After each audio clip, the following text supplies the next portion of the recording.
ঘটনা কখন ঘটলো? এই তো কিছুক্ষণ আগে। আমি কি তারে কইছিলাম যে সলিম মিয়া টাকাটা আমারে জলদি জলদি ফেরত দিতে হইব?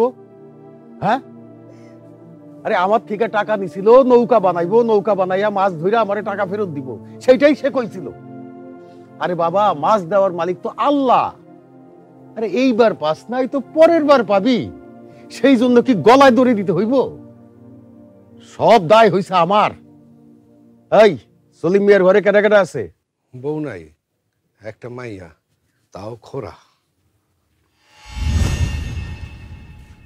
থাম, সব জায়গায় জোরাজুরি চলে না।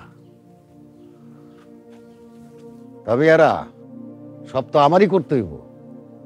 কাফনের কাপড়টাও তো আমার কিনা দিতে হইব। মুর্দা কষ্ট পাইব, তার দাফন কাফনের ব্যবস্থা করো জলদি।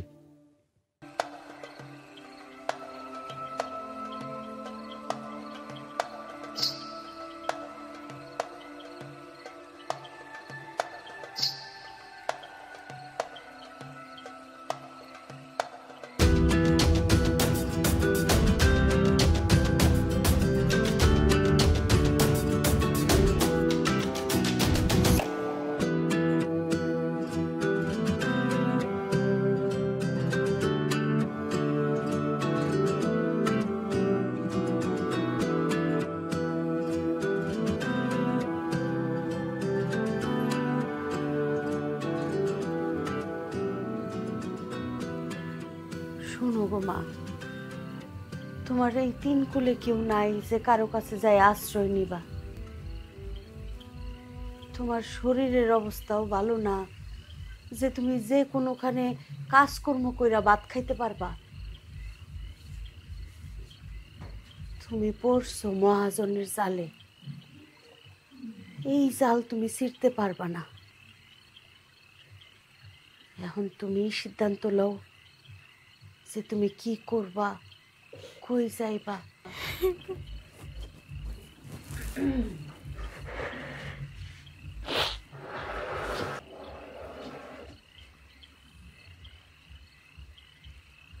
শোনো ভাইয়া,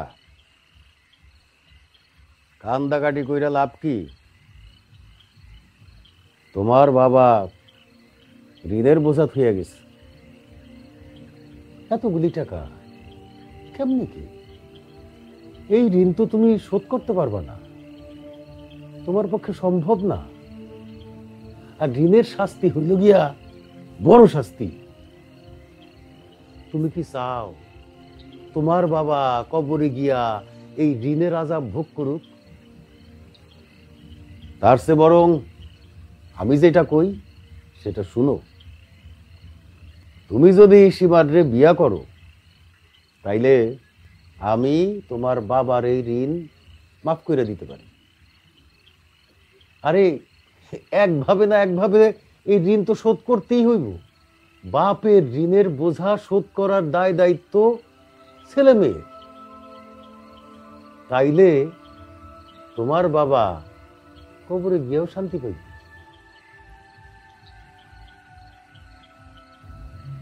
চাচা, আমারে আর কয়টা দিন সময় দেন। আমার এক ভাই গেছে মোরলগঞ্জে মাটি কাটার কামে। এর কাছে একটা চিঠি পাঠাই, হ্যাঁ নিশ্চয়ই কোনো না কোনো ব্যবস্থা করবে। খবর পাঠাইবা, ভালা কথা। ঠিকানা জানা আছে তার? হ্যাঁ, ঠিকানা জানা আছে। চাচা, আমি চিঠিটা লেখা দেই, আপনি খালি একটু কষ্ট করে এটা পৌঁছানোর ব্যবস্থা করে দেন। ঠিক আছে, আমার কি, আমার টাকা ফেরত পাওন দিয়ে কথা। ও মা, তোমার ভাইকে সাহায্য করবো বলে মনে হয়? হ্যাঁ চাচি, হ্যাঁ যদি একবার খবর পায় সামনেও একটা না একটা ব্যবস্থা হ্যাঁ করবই। আল্লাহ যেন তাই করে। চাচি, আমার একটু খাতা কলমের ব্যবস্থা করে দিবেন, চিঠিটা লিখতাম। খারাও, আমি আনতাছি।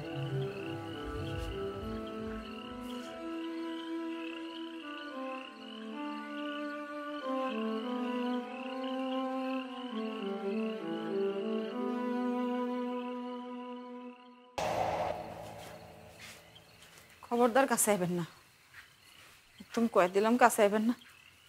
আমার বাপ তো মরে গিয়া বাচ্চা, গলায় দড়ি দিছে, পাওটা খোড়া, নাহলে আমিও গলায় দড়ি দিতাম। দড়ি দিতে পারি না তো কি হয়েছে, গায়ে আগুন লাগাই তুমি কয়ে দিলাম কাছে আইবেন না।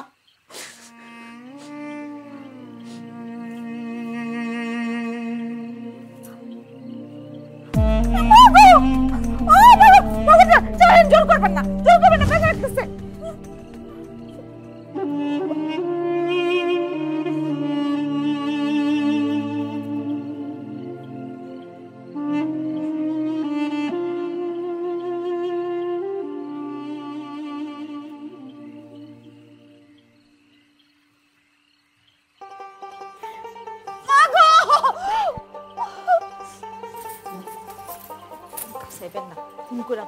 দিলাম আল্লাহর কসম, একেবারে কল্লা ফেলাই দিন কয়ে দিলাম চাইবেন না।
এগুলো দিয়ে কি করুম আমি?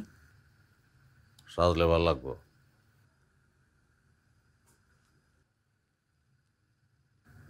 যে মানুষের হাতে রক্তের গন্ধ, তার হাতে আলতা শোভা পায় না। খুব ভালোবাসা উঠলে পড়ছে না আপনার? গ্রামের মানুষ তো আপনি দেখলে ডরে দূরে সরে যায়, আড়ালে গিয়া থুথু মারে, ঘৃণা করে আপনারে। জান, ভালোবাসতে হলে আগে তাগরে ভালোবাসেন।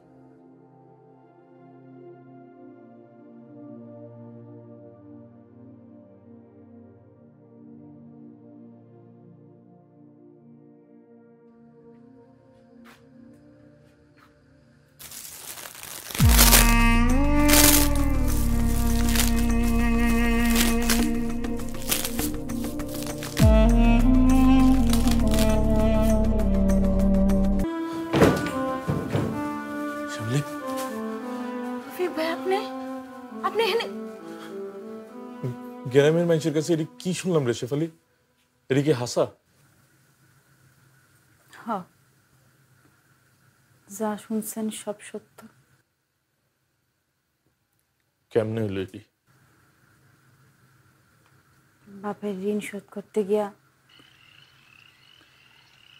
আপনার ভালোবাসার ঋণ খেলাপি হয়ে গেলাম রফিক ভাই।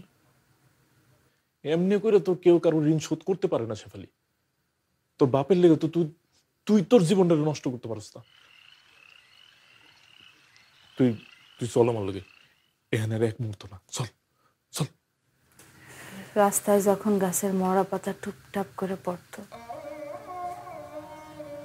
তখন আমি কান পাইতে থাকতাম আপনার পায়ের আওয়াজ শোনার জন্য।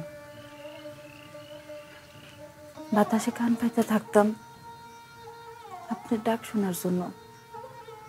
কখন আপনি কইবেন শেফালি তো রফিক ভাই ফিরে আইছে? সেই তো আইসেন দেরিতে, বড় অসময়ে আইসেন রফিক ভাই। তুই তো আমার একটা খবরও দিতে পারতি, তাহলে তো দুনিয়ার সব বাধা ভেঙে আমি তোর কাছে ছুটাইতাম। সেটা আমি জানি, সেই ভরসাতেই রফিক ভাই আপনার কাছে একটা চিঠি দিছিলাম, কিন্তু চিঠির উত্তর পাই নাই। তুই আমার সিডি লিখছিলি? তো আমি তো কোনো সিডি পাইনি। আচ্ছা আচ্ছা ঠিক আছে, যা হয়েছে ভুলে যায়। এখন এখন এখানে এক মুহূর্ত থাকুন যাক না, এখানে এখানে আমি তোরা রাখবো না। চল চল, আমরা এই গ্রামে থাকবো না, আমরা অনেক দূরে যাবো। চল।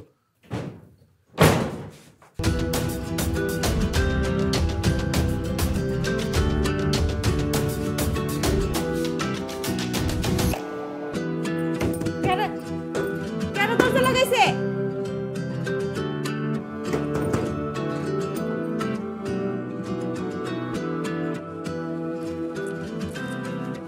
কি সবুর মিয়া, কই যাও তো তাড়াহুড়া কইরা? কে তোমরা কিছু জানো না? কে কি হইছে? আরে রফিকটা সীমারে বড় লয়া এক ঘরে ধরা পড়ছে। এ কও কি? আরে হওয়া হো তাতে এ চলো চলো চলো।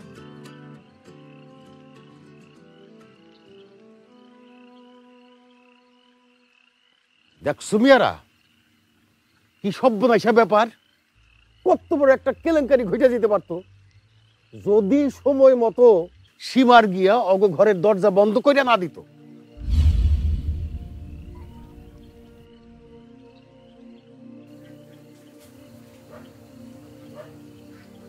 মহাজন চাচা, আমার একটা কথা কম ছিল।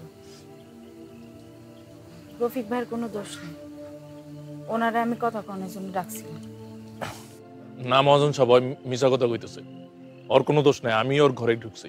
এই চুপ থাক, এটা যাত্রাপালার মঞ্চ না। বিচারে সাব্যস্ত হইব কে দোষী আর কে নির্দোষ। শোনো মিয়ারা, আজকে অনেক রাত হয়ে গেছে, কালকা সকালে বিচার হইব, গাছতলায় সবাই চলে আসবা। এখন যার যার মতো ঘরে ফিরে যাও। এই দুইটারে নিয়া আলাদা আলাদা ঘরে বন্ধ করে রাখ।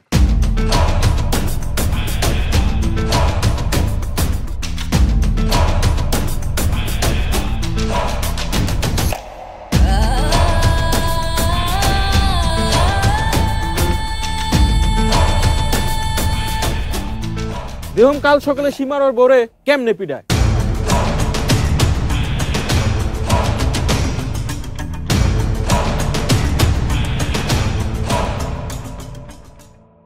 কিরে থামলি কেন? মার মারা মারে সাহস নাই? পিসাস কেন? সাহস নাই? কাপুরুষ, আয় সামনে আয়, মার মার আমারে, আজকে মাইরা ফেল।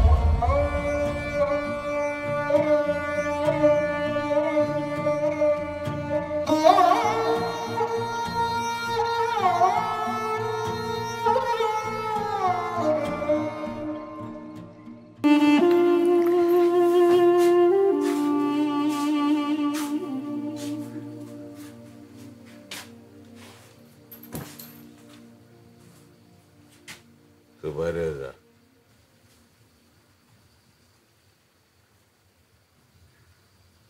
ভাই কিছুই বুঝলাম না, আপনি না আমরে আটকেলেন, আপনি আবার কথা কওয়ানোর টাইম নেই, গাড়ি নাও বান্ধা আছে। শেফালি লইয়া তুই গ্রাম ছেড়ে জায়গা অনেক দূরে। ভাই আমি তো শেফালিরে নিয়ে যেতে চাইছিলাম, কিন্তু কে হয়তো আমার লোক যাইতে চায় নাই।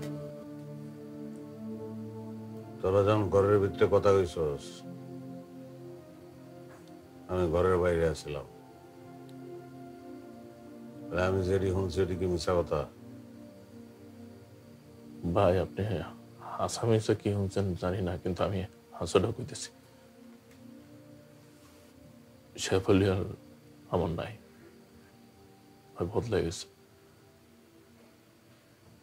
হয় কয় মায়ের মানুষের নাকি একবারই বিয়ে হয়।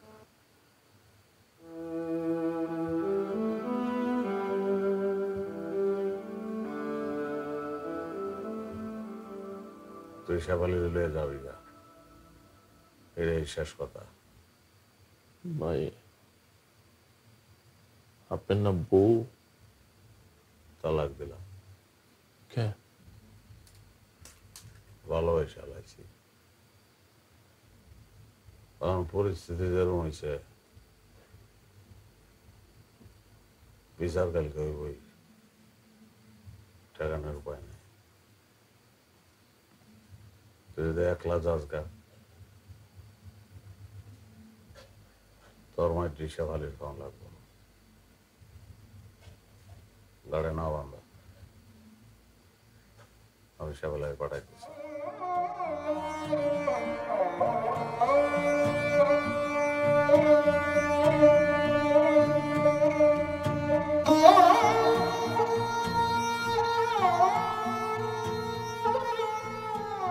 ভালোবাসার এত শক্তি!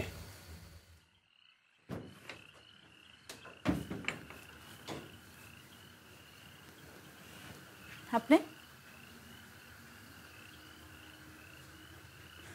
দরজা সিট কিনে দিয়ে গেছিলেন কেন?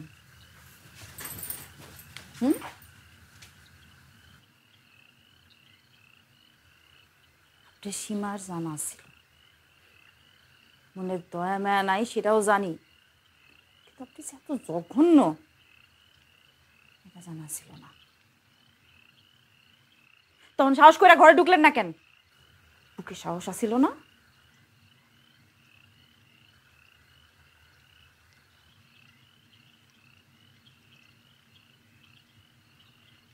রফিককে ছেড়ে দিয়েছি, গাড়ি না বান্ধা আছে। বিয়া মাউনের আগে ওর লিয়ে তুই যে কোনো জায়গায় চলে যা। আপনি আমারে আপনার মতো কাপুরুষ ভাবছেন? যাবো না আমি, কালকে সকালে আমি ওই গাছতলায় যাবো। পুরা গ্রামবাসী তামসা দেখবো, পুরা গ্রামবাসী হাততালি দিয়ে তামসা দেখবো সীমার কেমনে তার বউরে পিটায়।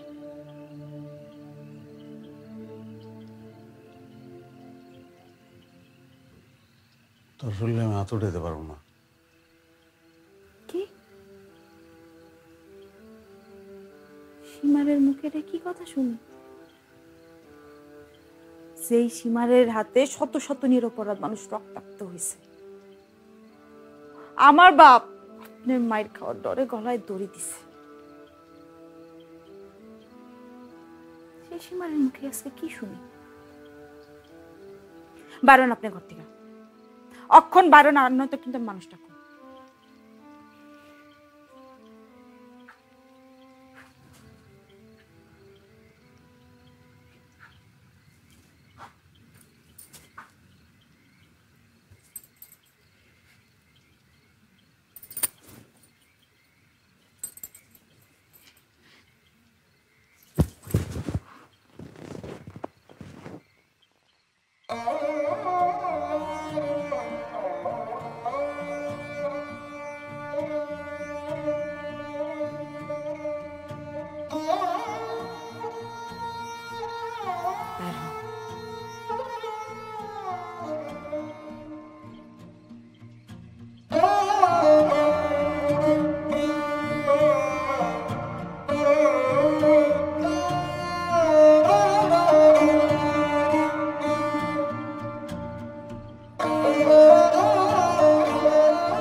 শেফালি, শেফালি চল আমার লগে, আর দেরি কম যাবো না। আমি যাবো না রফিক ভাই। আরে তুই পাগলামি করতেছিস কেন? এমন পাগলামি করানোর সময় না, এখানে থাকলে তুই মরে যাবি, তো ওরা তোর বাঁচতে দেবো না। তুই চল, তুই এখানে কে লেগে থাকবি, কাল লেগে থাকবি? যে মানুষটা কোনোদিন আমার গায়ে হাত দেয় নাই, খারাপ নজরে দেখে নাই, কোনোদিন কোনো জোর করে নাই। এত শত শত লাঞ্ছনা গঞ্জনা সহ্য করছে মুখ বুঝা। আমি তার মায়া বান্ধা পড়ছি রফিক ভাই, তার সাইড আমি কোথাও যেতে পারবো না।